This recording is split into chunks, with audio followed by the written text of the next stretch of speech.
Hello everyone, lecture number 2 start कर रहे हैं हम मीट्रिक स्पेसेस।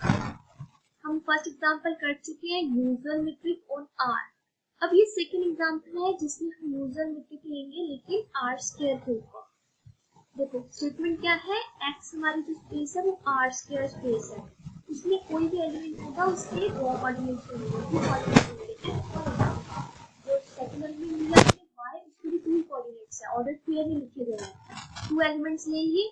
अब उसके बाद एक मैपिंग डिफाइन की गई है x क्रॉस x से r तक। कैसे डिफाइन की है, ऐसे हमें ये शो करना है कि ये तो मीट्रिक की फर्स्ट प्रॉपर्टी क्या थी कि जो d ऑफ xy होता है वो ग्रेटर देन इक्वल्स टू 0 होना चाहिए।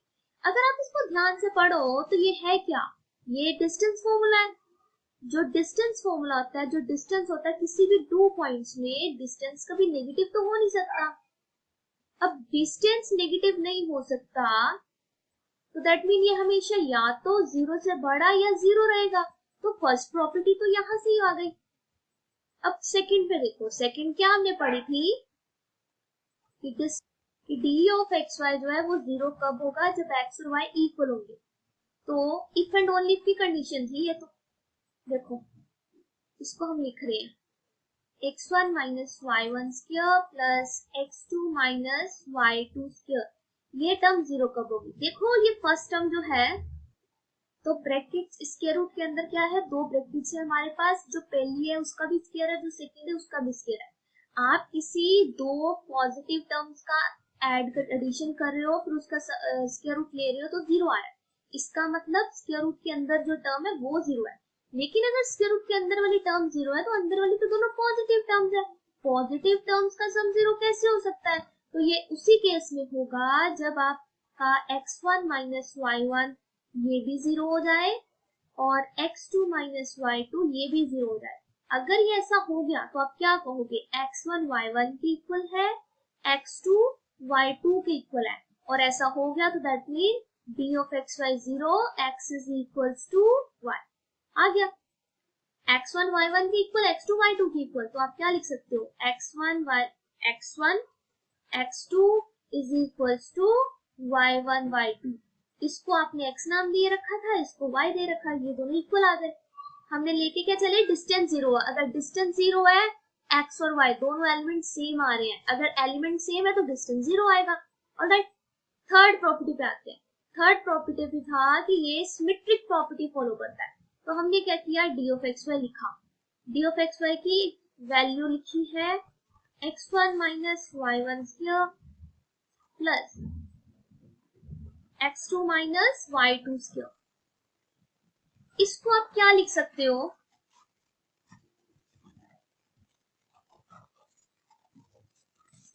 इसको हम लिख सकते हैं स्क्वायर रूट ऑफ, आप इसमें से नेगेटिव साइन कॉमन ले लो, अगर नेगेटिव कॉमन लोगे बाहर स्क्वायर है तो फिर पॉजिटिव हो जाएगा, तो आप y1 माइनस x1 का होल स्क्वायर लिख दो। इसको लिखना चाहो तो नेगेटिव कॉमन लिया, स्क्वायर किया, वो फिर इफेक्ट नहीं करेगा कुछ भी, तो y2 माइनस x2 का होल स्क्वायर आ गया। तो ये डिस्टेंस क्या है, ये डिस्टेंस है y का x से। d ऑफ xy इक्वल आ चुका है d ऑफ yx के, तो दैट मीन थर्ड प्रॉपर्टी भी हमारी ट्रू है, सिमेट्रिक वाली। अब लास्ट प्रॉपर्टी बचती है फोर्थ प्रॉपर्टी, जिसे हम ट्राइंगल इनइक्वालिटी कहते हैं, वो देखने वाली है इसमें। तो फोर्थ प्रॉपर्टी में हम लिखते हैं कोई थ्री एलिमेंट्स लेते हैं, x y z, ये कहां से बिलोंग कर रहे हैं, आर स्क्वायर से। तो आर स्क्वायर में बिलोंग कर रहे हैं तो दैट मीन जो x है वो x नहीं है, वो आगे ऑर्डर पेयर में लिखा गया है x1 x2। सिमिलरली y को भी ऐसे ही लिखा गया y1 y2 एंड z को भी z1 z2। हमें ये शो कराना है कि अगर आप x और y का डिस्टेंस चेक करते हैं वो लेस देन या इक्वल टू रहेगा distance of xz plus distance of zy, इसके इक्वल रहेगा या इसके लेस देन इक्वल टू रहेगा, ये हमें प्रूव करना है। तो इसको प्रूव करने के लिए हम पहले d ऑफ xz चेक करते हैं।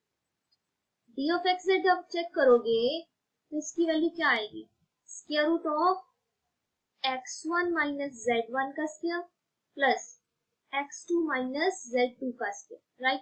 अब आप इसमें d ऑफ zy का डिस्टेंस चेक करो, d ऑफ zy वो क्या आएगा, square root of z1 y1 इसका square plus z2 minus y2 इसका स्क्वायर।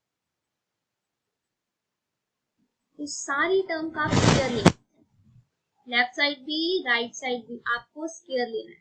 स्क्वायर क्यों लेना है? क्योंकि हमने तीन प्रॉपर्टीज पढ़ी थी इनइक्वालिटी में, Minkowski inequality, Cauchy inequality and Holder's inequality. उनमें से हम देखेंगे कि हम कौन सी यूज कर सकते हैं यहाँ पे। तो आप यहाँ पे a प्लस बी का होल स्क्वायर का फॉर्मूले से पहले ओपन करते हैं। तो ये हमारे पास बनेगा, स्क्वायर से स्क्वायर रूट कैंसिल हो जाएगा, x1 माइनस z1 का square plus x2 minus z2 का स्क्वायर प्लस ये फर्स्ट टर्म का स्क्वायर आया, ये सेकंड टर्म का स्क्वायर z1 माइनस y1 का square plus z2 minus y2 का स्क्वायर। अब plus 2 times first term into second term, ये फर्स्ट टर्म यहाँ पे लिख दो, इसको यहाँ पे सेकंड टर्म लिख दो। इसको आप क्या लिख सकते हो, ये समेशन की फॉर्म है। तो इस टर्म को, ये जो टर्म है आप इसको क्या लिख सकते हो, समेशन की फॉर्म में लिख सकते हो। तो आप इसको समेशन की फॉर्म में लिखो, क्या है xi माइनस zi, जो i है वो 1 से लेके 2 तक जा रहा है। बस इसी चीज को मैंने इस समेशन की फॉर्म में लिखा और कुछ नहीं किया। और सेकंड फॉर्म में यहाँ पे क्या है, स्क्वायर है, और सेकंड फॉर्म भी ऐसे लिखोगे, i आपका 1 से 2 वेरी कर रहा है, लेकिन किसके लिए, zi माइनस yi के लिए। अब आप यहाँ पे थ्योरम लगाओ, इनइक्वालिटी लगाओगे, कॉची इनइक्वालिटी थ्योरम। वो कहती है कि ये टर्म ग्रेटर देन और इक्वल टू होगी किससे, इन टर्म्स को भी मैं समेशन की फॉर्म में लिख रही हूँ, xi माइनस zi का स्क्वायर, i आपका 1 से 2 वेरी कर रहा है। इन दोनों को भी कंबाइन करके हम लिख सकते हैं समेशन की फॉर्म में, summation i is from 1 to 2 of zi minus yi। अब कॉची इनइक्वालिटी से ये स्क्वायर और स्क्वायर रूट कैंसिल हो जाते हैं और लेस देन इक्वालिटी का साइन आता है, ये मैंने इधर लिख दिया। तो आपके पास बनेगा 2 टाइम स्क्वायर से स्क्वायर रूट तो कैंसिल हो गया, summation of xi minus zi का स्क्वायर, स्क्वायर से स्क्वायर रूट कैंसिल, स्क्वायर ही आएगा, i is from 1 to 2 multiply with summation i is from 1 to 2 of zi minus yi। इतना लिख लिया। तो हम इसको लिखेंगे कि हमने ये इक्वेशन कहां से लिखी है, by Cauchy inequality. Cauchy inequality हम फर्स्ट लेक्चर में कर चुके हैं, आप वहां से देख सकते हो। तो आप यहां से लिख सकते हो, आपने समेशन कॉमन लिया, xi minus zi square plus zi minus yi का square plus 2 times xi minus zi into zi minus yi। तो आप देखो ये फॉर्मूला किसका है, ध्यान से देखोगे तो पता चलेगा ये a square plus b square plus 2 time a b, ये वो फॉर्मूला यूज हुआ है। तो हम इसको लिख सकते हैं कम्पैक्ट फॉर्म में, ये आएगा a प्लस b का होल स्क्वायर और बाहर समेशन एज इट इज चलेगा, i is from 1 to 2। ये इसके इक्वल है इसलिए हम इक्वालिटी डालते हैं, क्योंकि ये पहले वाली टर्म से ग्रेटर देन है, लेकिन बाद में ये दोनों इक्वालिटीज इक्वल है। तो हम इसको लिख रहे हैं, इसको आप ओपन करो तो आपके पास बनेगा summation i is from 1 to 2 xi minus zi। तो नेक्स्ट वाले को ओपन करोगे तो zi माइनस yi, ये zi नेगेटिव zi कैंसिल हो जाएगा, बचेगा आपके पास i is from 1 to 2 xi minus yi। तो ये क्या है, ये आपका d of xy है। हमने स्टार्ट कहाँ से किया था, हमने चेक किया था d of xy, यहाँ पे स्क्वायर रहता है, तो ये क्या है d of xy का स्क्वायर।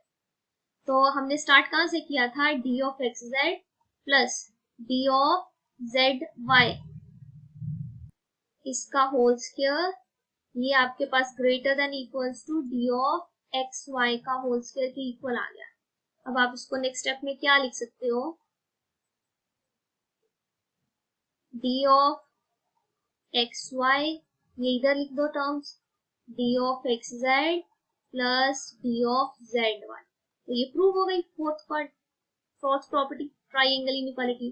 तो दैट मीन अगर हम यूजर स्पेस आर स्क्वायर पे भी चेक कर रहे हैं लेकिन मीट्रिक जो ले रहे हैं वो डिस्टेंस फंक्शन ले रहे हैं तो हमारा वो स्पेस जो है वो मीट्रिक स्पेस बनेगा। ऑलराइट, नेक्स्ट एग्जांपल पे आते हैं। तो इसमें आप जब ये देखो, ये वाली एग्जांपल में क्या है, एक्स आप आर स्क्वायर ले रहे हो, दो एलिमेंट्स आपने टपल्स की फॉर्म में ले ली और मीट्रिक फंक्शन ऐसे डिफाइन किया। हमें ये प्रूव करना है ये जो डी फंक्शन हम डिफाइन किया ये मीट्रिक है। उसके लिए फर्स्ट प्रॉपर्टी पे आ जाओ, d of x y greater than equal to 0 होना चाहिए। तो हमारे पास डी ऑफ एक्स वाई की वैल्यू है x1 माइनस y1 का absolute value, x2 minus y2 की एब्सोल्यूट वैल्यू। एब्सोल्यूट वैल्यू हमेशा किसी भी टर्म की absolute value greater than equal to 0 होती है। ग्रेटर देन हमेशा रहती है, इक्वल टू तब होगी जब वो नंबर खुद 0 होगा। तो ये भी ग्रेटर देन 0 है और ये भी ग्रेटर देन इक्वल टू 0 है, तो ओवरऑल ये term greater than equal to 0 आ गई।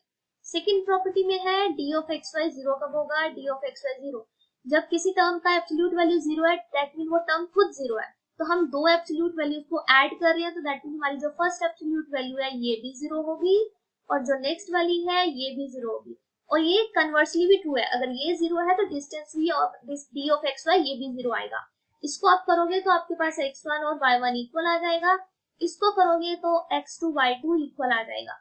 तो आपने क्या किया, दो पॉइंट्स का डिस्टेंस चेक किया वो 0 आया, लेकिन वहां से क्या पता चला कि दो पॉइंट्स ही इक्वल है, इसीलिए वो डिस्टेंस जो है 0 आ चुका है।